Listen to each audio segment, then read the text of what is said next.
안녕하세요. 오늘은 K-POP 역사에서 가장 큰 사건 중 하나로 꼽히는 동방신기의 분열 이야기를 깊이 다뤄보겠습니다. 전 세계적인 팬덤을 가진 그룹이었고 한국 가요계의 아이콘이었던 동방신기가 왜 5명에서 2명과 3명으로 갈라지게 되었는지, 그 과정을 법원 판결과 언론 보도 그리고 당시 상황을 종합해 정리해 드릴게요. 1. 사건의 발단. 2009년 여름.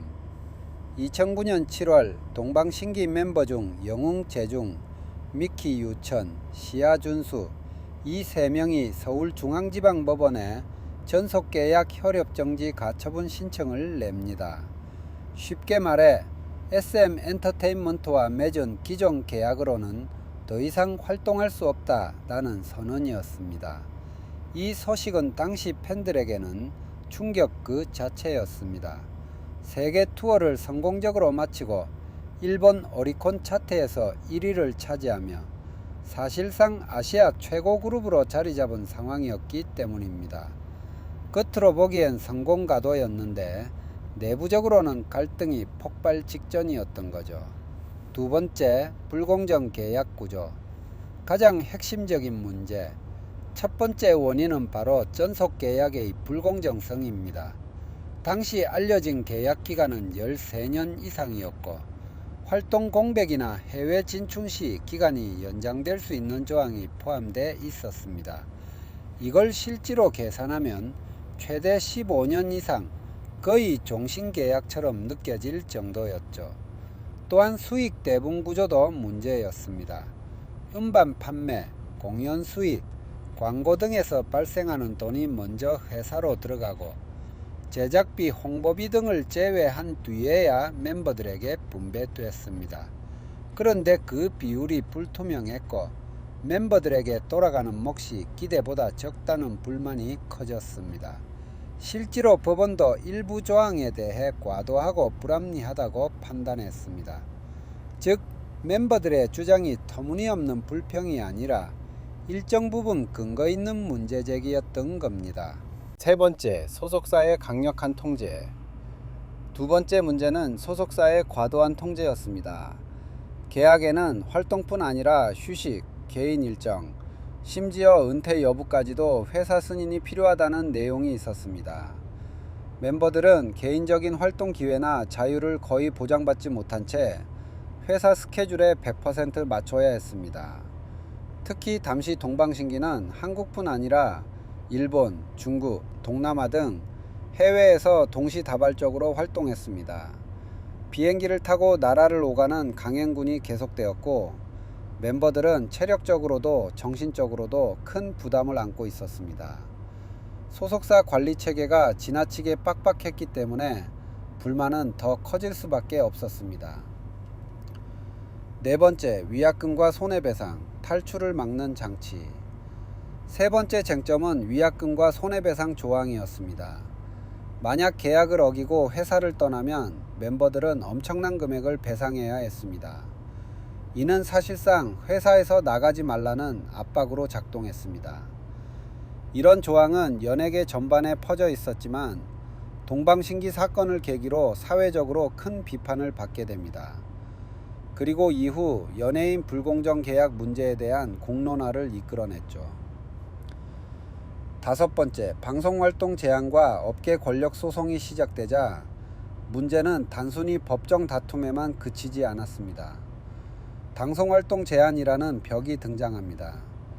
JYJ라는 이름으로 새 출발을 한 새 멤버는 정식 음반을 내고 콘서트를 열 수는 있었지만 지상파 음악방송이나 인기 예능에는 거의 출연할 수 없었습니다.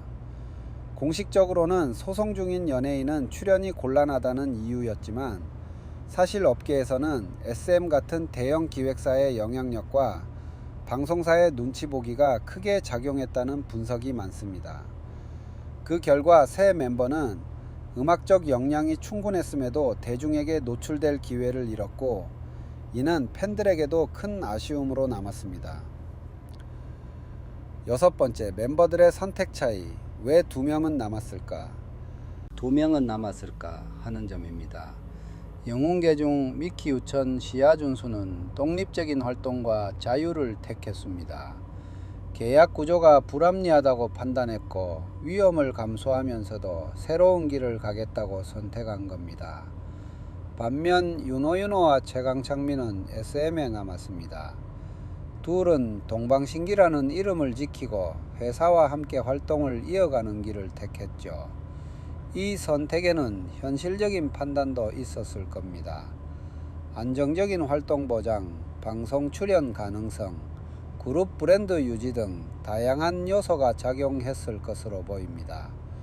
결국 동방신기는 2인 체제와 3인 체제 JYJ로 나뉘어 활동하게 되었고 이 분열은 오늘날까지 이어지는 결과를 남겼습니다. 7. 법적 결론. 2012년 조정김 법정 공방 끝에 2012년 11월 법원은 양측이 합의하도록 조정했습니다. 합의 내용은 간단합니다. SM은 새 멤버와의 모든 계약관계를 해지하고 양측은 앞으로 서로의 활동에 간섭하지 않기로 한 겁니다. 이로써 법적으로는 갈등이 종결되었지만 음악 팬들에게는 이미 한 시대의 끝이라는 씁쓸한 인상을 남겼습니다. 8. 사회적 파장. 이 사건은 단순히 그룹의 분열로 끝난 게 아니었습니다. 첫째, 연예계 전속계약 문제를 사회적으로 크게 환기시켰습니다. 노예계약이라는 말이 본격적으로 대중감론에 등장했고 이후 공정거래위원회가 전속계약 표준안을 만들고 제도를 손보는 계기가 되었습니다. 둘째, 방송사의 공정성 문제도 제기되었습니다. 왜 GIJ는 음악방송에 나올 수 없었는지, 대형 기획사와 방송사 사이의 힘관계가 얼마나 공정한지 논란이 불붙었습니다. 셋째, 팬덤 문화에도 큰 영향을 주었습니다. 한때 세계 최강 팬덤을 자랑하던 그룹의 분열은 팬들 사이에도 깊은 상처와 갈등을 남겼습니다. 9. 정리. 정리해보면 동방신기가 갈라진 이유는 단순하지 않습니다. 장기간의 불공정 계약, 소속사의 과도한 통제, 불투명한 수익 배분, 과도한 위약금, 소송 이후 방송활동 제약, 그리고 멤버들의 서로 다른 선택, 이 모든 요인이 복합적으로 작용해 결국 그룹이 분열된 겁니다. 10. 마무리. 오늘은 동방신기의 분열 이유를 가장 신뢰할 수 있는 근거를 바탕으로 살펴봤습니다. 이 사건은 한국 아이돌 산업의 구조적인 문제를 드러냈고 계약 제도와 방송 환경, 나아가 K-팝의 성장 방식에 큰 교훈을 남겼습니다. 여러분은 이 사건을 어떻게 기억하시나요? 그리고 만약 5명이 끝까지 함께 했다면 지금의 K-팝 역사는 달라졌을까요? 댓글로 여러분의 생각을 남겨주시면 함께 이야기 나눠보겠습니다.